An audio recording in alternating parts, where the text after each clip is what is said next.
ត្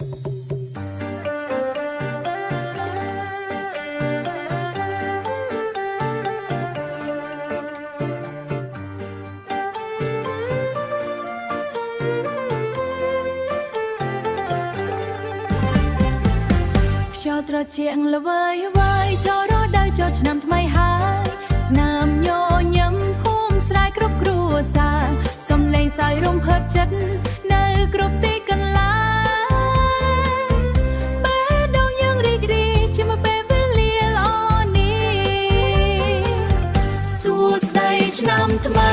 សួស្តីសំណាងល្អសូមឲ្យសុខសាន្តចូលមកក្រុមគ្នាជួបជុំគ្រួសារ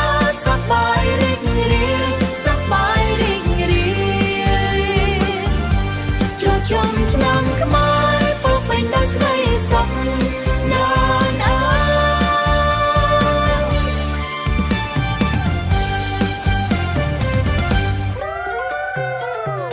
លេងល្បែងប្រពៃណីសប្បាយជាមួយមិត្តភ័ក្តិចាក់ទឹកបាញ់ម្សៅពោពេញស្នាមញញឹមក្មេងចាំងស្រីប្រុសរាំច្រៀងជុំគ្នាអបអរសាទរពិធីបុណ្យដ៏អស្ចារ្យនេះសួស្តីឆ្នាំថ្មីសួស្តីសំណាងល្អសូមឲ្យសុខសាន្តចូលមកក្រុមគ្នាជួបជុំគ្រួសារសប្បាយរីករាយ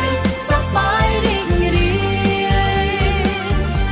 ជួបជុំគ្រួសារសប្បាយរីករាយណានអើ